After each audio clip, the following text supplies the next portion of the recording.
Hello everyone, Bridget Casey here today for the All Things Handmade video hop with Altenew. I'm super excited to show you how this project came together, and it did go through a few different things. So let's get started. We're going to start with a Garden Delight set. And to begin with, I'm making a guide.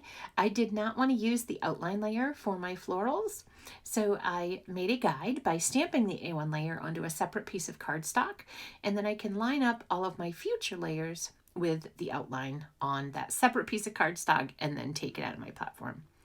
So I've put in my quote-unquote good piece of cardstock that I'm going to stamp on, and I'm stamping with Citrus Burst for the A2 layer.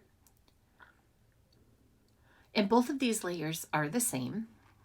So for the A3 layer, I'm going to put my guide back in. And as you can see, I'm having to turn it around just a scotch, but that's okay. I'm getting it the perfect placement.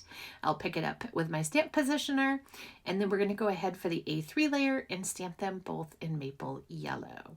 So coming up, we will take a journey as we get into the A4 layer.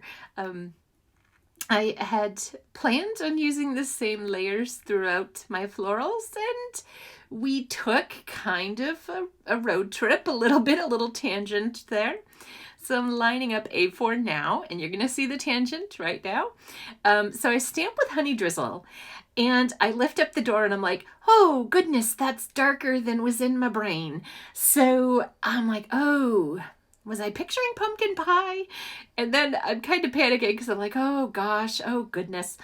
So I'm like, all right, nope, we're going with it. We're going with it. And I'm just going to take, and I'm going to stamp maple yellow a few times because I really liked the maple yellow. That was the tone I was feeling. So I'm like, I'll just stamp it a couple of times and see what I get.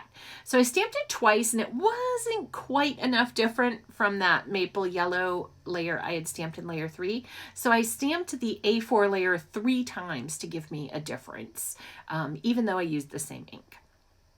As you build up that color, it gives you a different color.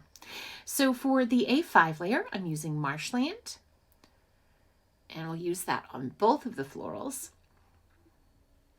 And in the end, I really love that I have the two different colored florals. It happened quite by happenstance and accident, but so for the floral that I ended up using the Honey Drizzle on, I'm using Pumpkin Pie, and for the maple yellow that I stamped 3 times, I used Honey Drizzle, and both of the A6 layers were stamped twice. So I stamped Pumpkin Pie twice, and I stamped the Honey Drizzle twice. So there was a lot of repetitive stamping, and I mean that in the same location. A lot of times repetitive stamping means we stamp an image across a panel, but this time it was in the same location, just, you know, to build up the color. So that also extends the life of your ink pads and gives you lots of different colors. Even if you have a few ink pads, it'll build your colors that you do have. So the leaf that we're doing here is with Marshland, and this is the C2 layer. We skipped the outline layer.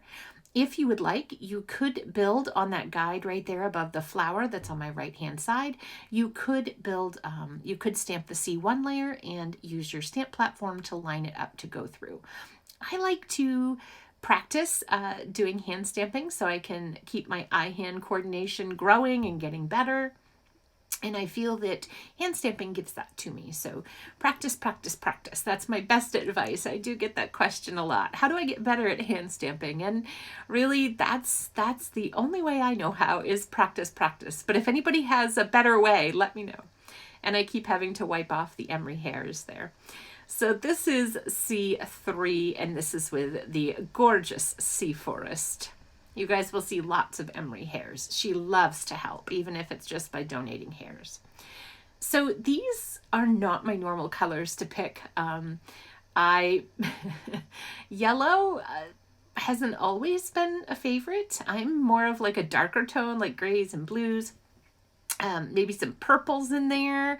That's kind of like my landscape of happy colors and where I like them, but my husband's favorite was yellow.